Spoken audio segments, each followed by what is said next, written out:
അപ്പോൾ ഈച്ചകളെല്ലാം മാറി. ഈച്ചകളെ മാറ്റാൻ വേണ്ടി നമ്മൾ സ്മോക്കർ ഉപയോഗിച്ചാൽ മതി, ഒന്നും കുത്തുകയില്ല. ഇനി ഈച്ചകളെ നമ്മൾ ഇച്ചിരി അകലെ മാറി അതൊന്നും അല്ലെങ്കിൽ ഈ ഉറുമ്പൊക്കെ കയറും. കൂടിൻ്റെ നിന്ന് അല്പം മാറ്റിയിട്ട് ശേഷം ഇതിൻ്റെ മൂടി ഈ ആണീച്ചകൾ മൂടി കണ്ടിച്ചിടണം. ഇത് ഈ ആണീച്ചകളിലെ കൂടുതലായിട്ട് കാരണം എന്താ, മറ്റൊന്ന് പറഞ്ഞ കാരണം എന്താ, ആണീച്ചകൾ കൂടുതലായാൽ പെട്ടെന്ന് റാണിമുട്ട ഉണ്ടാകും. ഇത് റിപ്രൊഡക്ഷൻ ഉണ്ടായി കൂടുതൽ പ്രതിക്ക് പോകാൻ സാധ്യതയുണ്ട്. അപ്പോൾ നമുക്ക് തേൻ ഉൽപ്പാദനം കുറയും. കുറയാതിരിക്കാൻ വേണ്ടിയാണ് നമ്മൾ ഈ 6ാമത്തെ അട എടുത്ത് കട്ട് ചെയ്ത് ഹണി ചേമ്പറിലേക്ക് കൊടുക്കുന്നത്. കണ്ടോ, ഇനി കട്ട് ചെയ്യുന്നത് കാണിക്കുക. ഈച്ചകളെ നമ്മൾ നിശേഷം മാറ്റി കട്ട് ചെയ്യട്ടോ. കണ്ടോ, ജോസ്യൻ ഗ്രീൻ ബോക്സിലേക്ക് സ്വാഗതം. ഇതൊരു ആണീച്ചകളുടെ മുട്ടയാണ്. കണ്ടോ, മുകളിലോട്ട് എഴുന്നേൽക്കുന്നതാണ്.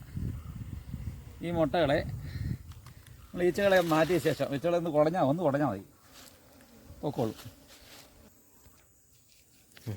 ആ ഒരു ലെവൽ കണ്ടോ, ആ ഒരു ലെവലിൽ വെള്ള വര കണ്ടോ, അത് അവർ പുതിയതായിട്ട് മെയിൻ്റെനൻസ് ചെയ്ത് വരുന്നതാണ്. കണ്ടോ, ആ ഒരു ഇത് കാണുമ്പോഴേ മനസ്സിലാവും.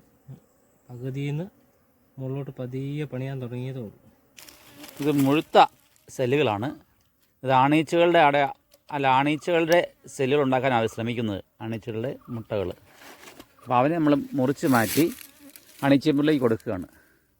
ഈ അട കണ്ടോ, മുഴുത്ത ഹെക്സാഗണാണ്, സെല്ലുകളാണ്. അപ്പോൾ അതിനെ നമ്മൾ മാറ്റി ഹണിച്ചേമ്പറിലേക്ക് കൊടുക്കുകയാണെങ്കിൽ നമുക്ക് കൂടുതൽ തേൻ കിട്ടും, നിറച്ച് കിട്ടും. വിലപ്പ് കൂടുതലുണ്ടല്ലോ.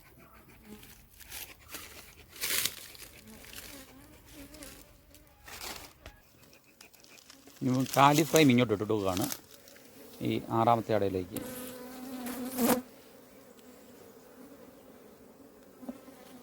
കട്ട് ചെയ്ത് ഇത് മൊത്തത്തോടെ വേണമെങ്കിൽ ഹണി ചേമ്പറിൽ കെട്ടിക്കൊടുക്കാൻ പറ്റും.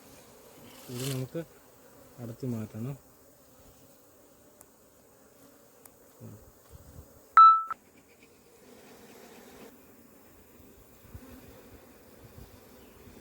ചേർത്തിരിക്കുന്ന അടകൾ നമ്മൾ കത്തി കൊണ്ട് കട്ട് ചെയ്ത് നടുക്കോട്ടിടണം.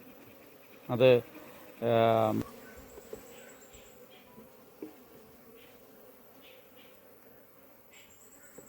അങ്ങനെ 2 അടകൾ നടുക്കോട്ടും ഇട്ട് കൊടുക്കുന്നു.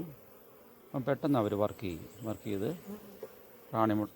അടകളുണ്ടാക്കാം. അതായത് ഇവിടെ ആണീച്ചകളുടെ മുട്ടകളുണ്ട്. ആ ആണീച്ചകളുടെ മുട്ടകളെ നമ്മൾ ആണീച്ചകളുടെ മുട്ടകളാണ്. അത് കൂടുതലായിട്ടുണ്ടായാൽ നമ്മുടെ കോളനിക്ക് ദോഷമാണ്. അത് കട്ട് ചെയ്ത് കളയണം. കളയുക.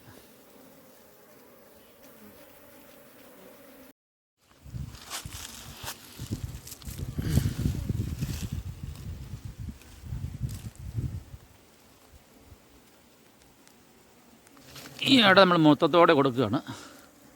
വേസ്റ്റ് വരാതെ ഇതിലോട്ട് കൊടുക്കാൻ പറ്റും.